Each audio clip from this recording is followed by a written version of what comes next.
Tucked away in the Hampshire countryside, Paultons Park is a hidden gem that many theme park fans overlook. But should they? Let's review all the rides to see whether this park is underrated or whether you should give it a miss. Right, before we get started on the ride lineup, one thing to be clear on is everybody thinks of Peppa Pig when they think of Paultons Park. And that's fair, right? There is a whole land dedicated to Peppa Pig. But this park is so much more than that. And in this review, I am not going to cover any of the Peppa Pig rides. As with all my other reviews, I'm a grown-ass man. I'm not getting on those rides. So just want to make it clear that everybody just thinks Paultons is Peppa Pig, but there is so much more to it. So let's get into the ride lineup, shall we? Right, we're starting off in Tornado Springs. And over there they have... The theming in this park is fantastic, right? Genuinely blew me away. Now this is a family-run park, right? So comparable, you would think, to something like a Pleasure Beach or a Flamingo Land. Very, very different from an aesthetic point of view, very well themed. This park is currently investing a ridiculous amount of money, new attractions every single year, and Radiator Springs is one of those newer areas. And it is beautiful. It is really, really well done. The first attraction in here that I'm going to cover is Storm Chaser. Now, this is a Mack spinning coaster, not an extreme spinning coaster by any stretch of the imagination, but it does have some force to it. And I'd actually forgotten how good this was. Now, I was there a few weeks ago for the Superfans event, and I'd been on it before, didn't have any strong memories of this ride, but I went on it multiple times and thoroughly enjoyed it. I think it is a fantastic ride, and one that we're going to start off strong with. Put it in that keep pile. And the next one we're going to cover is Flight of the Pterosaur. Although when I was there recently, I couldn't remember its name, and it was Flight of the Thingamabob, Flight of the whatever.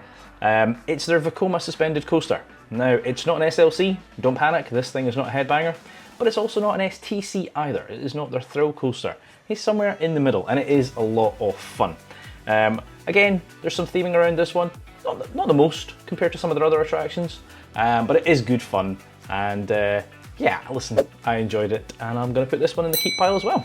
Right, the next coaster I'm going to cover is one that is about to change.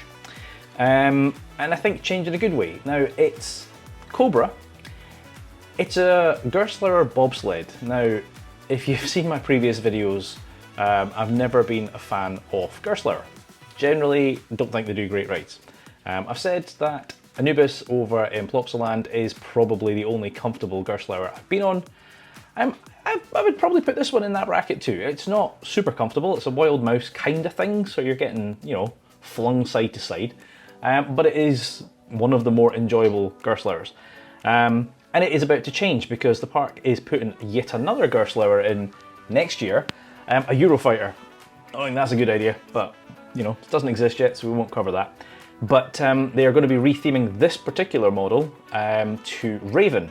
Now, as it stands right now, it is the least themed coaster in the park, but they have basically told us that is going to change. Right, there's going to be a lot of things added to this.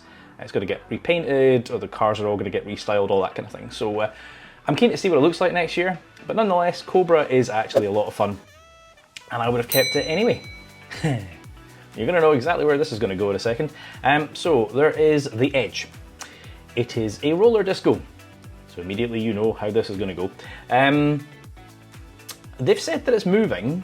They haven't said where it's moving to, because that whole area that it sits in, beside Cobra right now, is becoming this Valguard, whatever they're calling it, the new Viking area, basically. And the Edge is not part of that.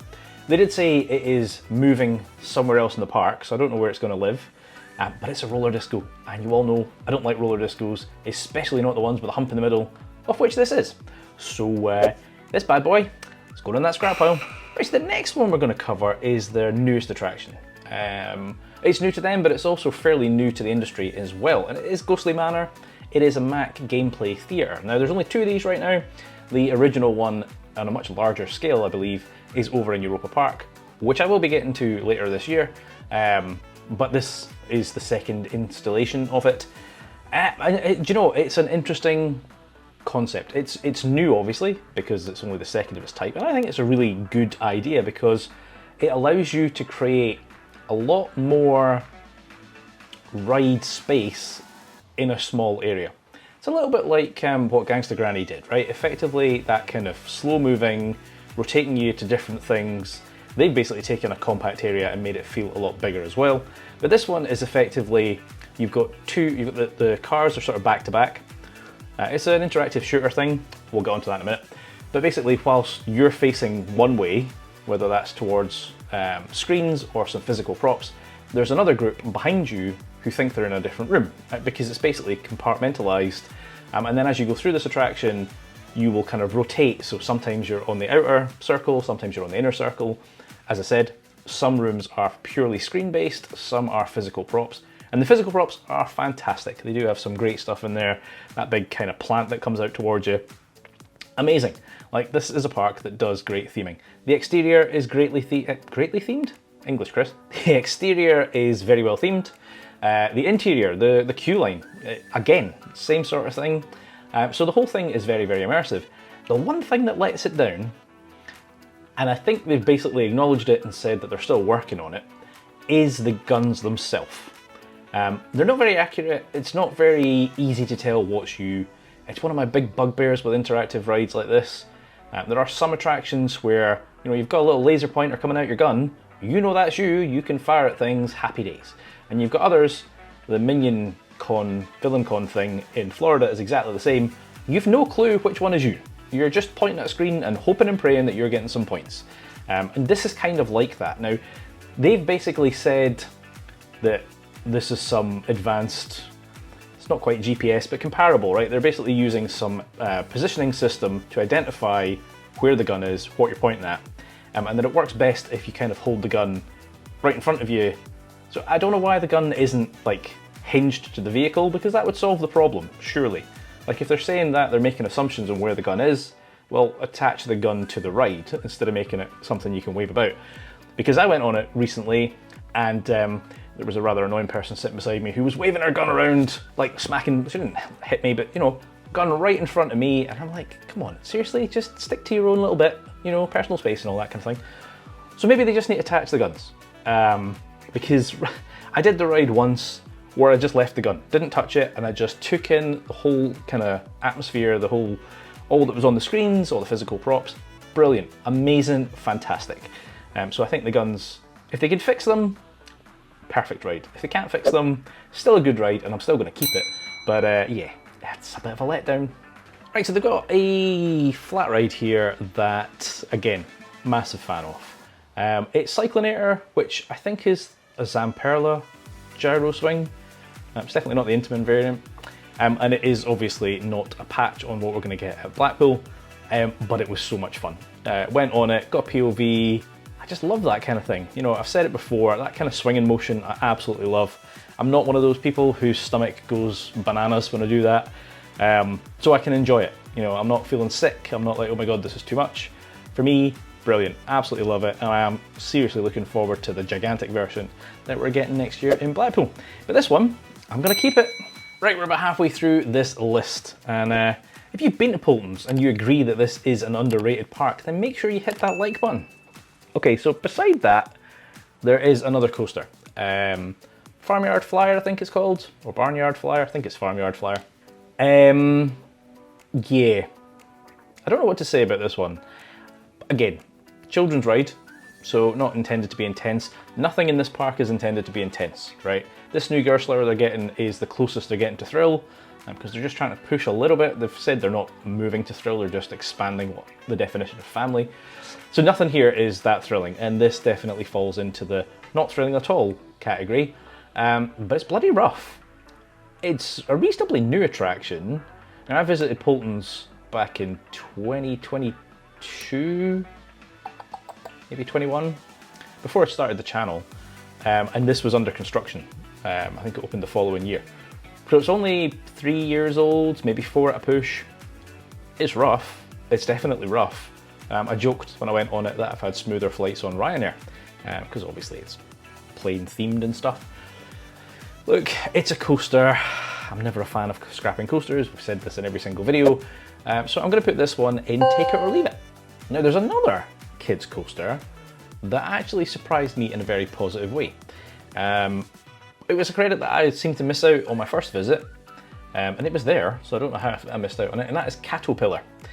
Now this is, I think this is a zero ride thing. 2-lap special. Didn't have any expectations on this at all. Kids coaster, standard layout, whatever, go for it. Jumped on it, got a POV. Was pleasantly surprised with the first drop.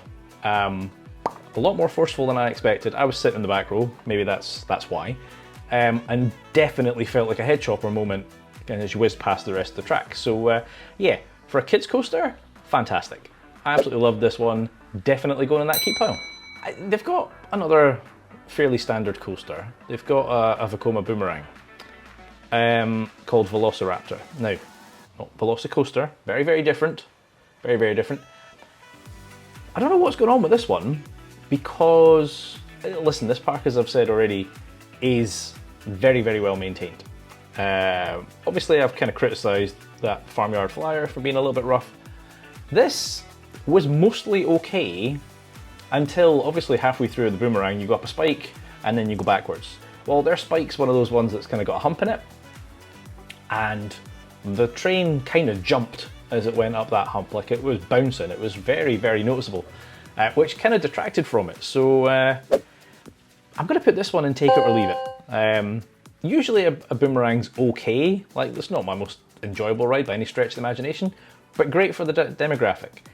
This one just seemed a bit rough.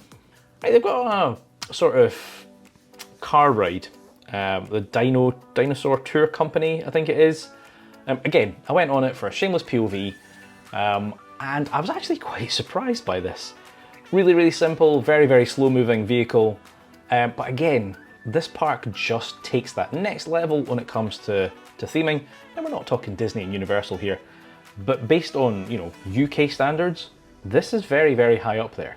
It is very well done, especially for a little kids track ride. Amazing, really, really enjoyed it. You know, some dinosaurs in there, so there's like an egg hatching scene and stuff. Brilliant. So I'm gonna keep this one. This one kind of surprised me a little bit. So I think it was last year, their new attraction was Splash Lagoon. Now, this is a children's log flume, so the boats are tiny, right? Says in the station, one adult plus one child, or 3 children. Like they're tiny little boats.